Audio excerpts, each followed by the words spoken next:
There's another big hearing nearly getting lost in the shuffle today. The Treasury Secretary testifying before the House Ways and Means Committee about the president's budget.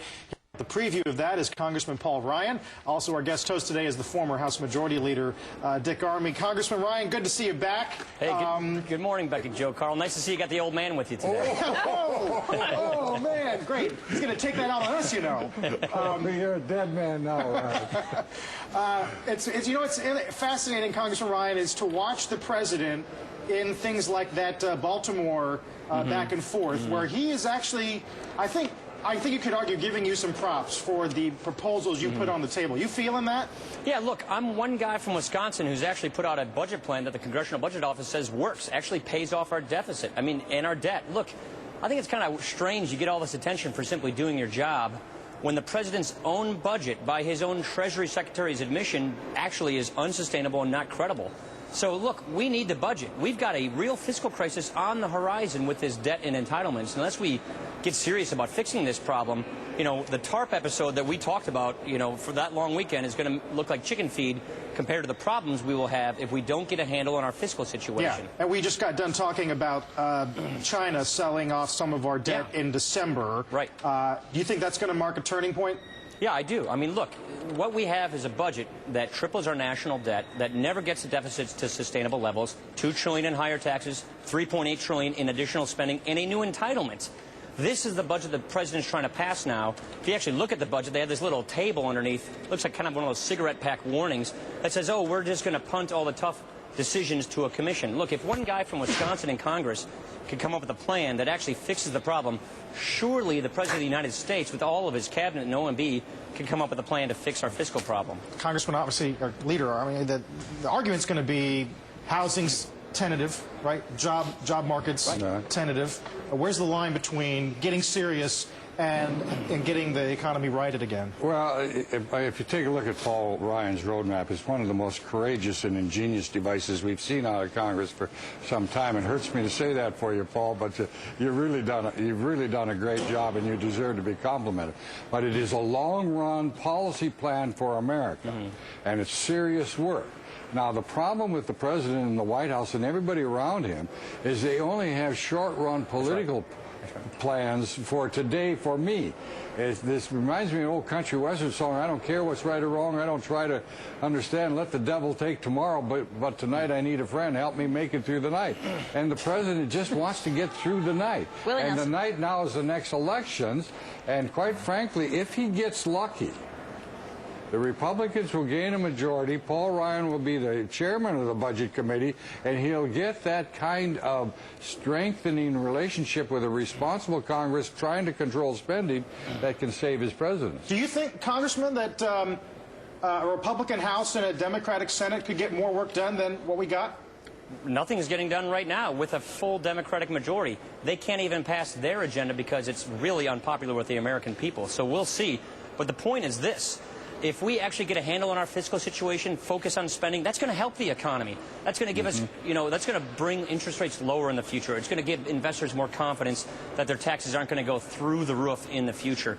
So good economic spending discipline is good economic jobs policy at the same time. That's not what's going on in Washington right now. We need a dose of reality around here, and the sooner the better as far as I'm concerned. We've been taking an informal poll this morning about where the House vote stands right now regarding any proposal regarding health care. It's been written that Speaker Pelosi's lost 3, which makes it tough right there. Is it worse than that, or not quite as bad? Well, we've been doing a little counting ourselves. By our count, they're down 2 to 12 votes, by our count.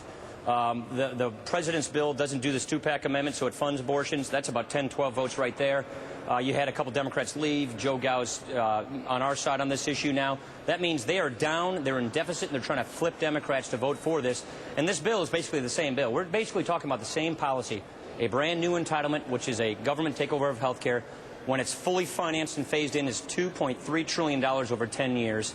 Smoke and mirrors budgeting, new entitlement, and it makes health care spending go up, not down. And that's not according to us. That's according to the president's chief actuary of Medicare and Medicaid. All right.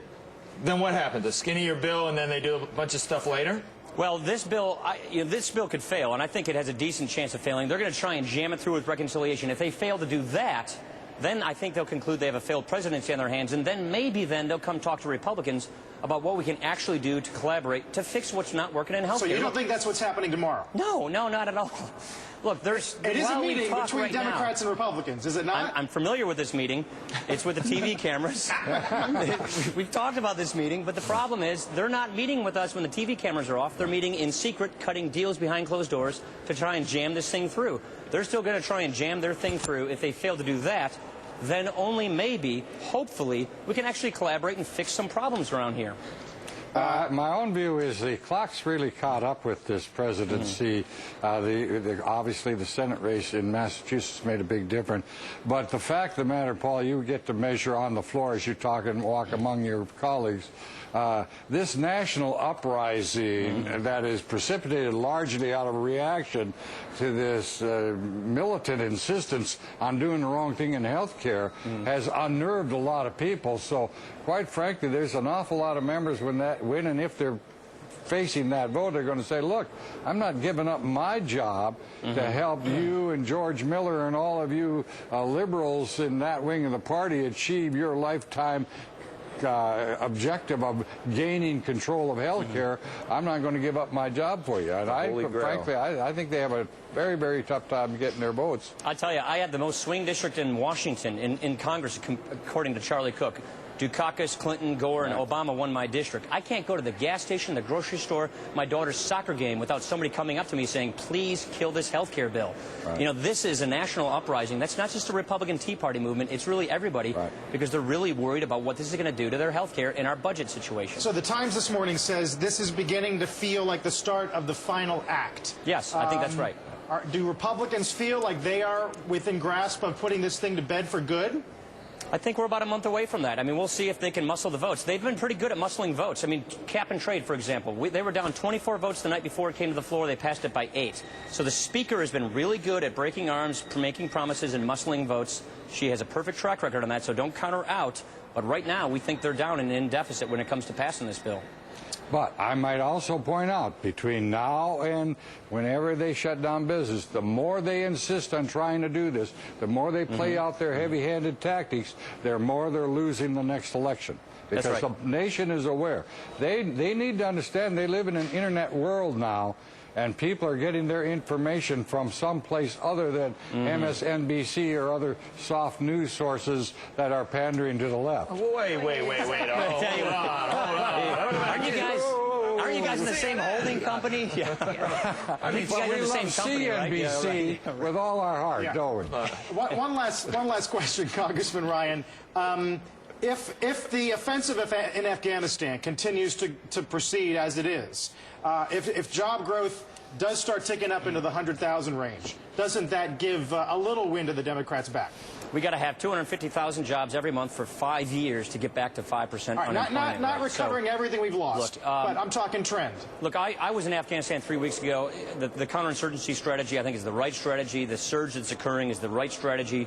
So I hope and pray that this is going to work. And I was with the 82nd there in the southern provinces. They're doing a great job. We all got to get behind them on this.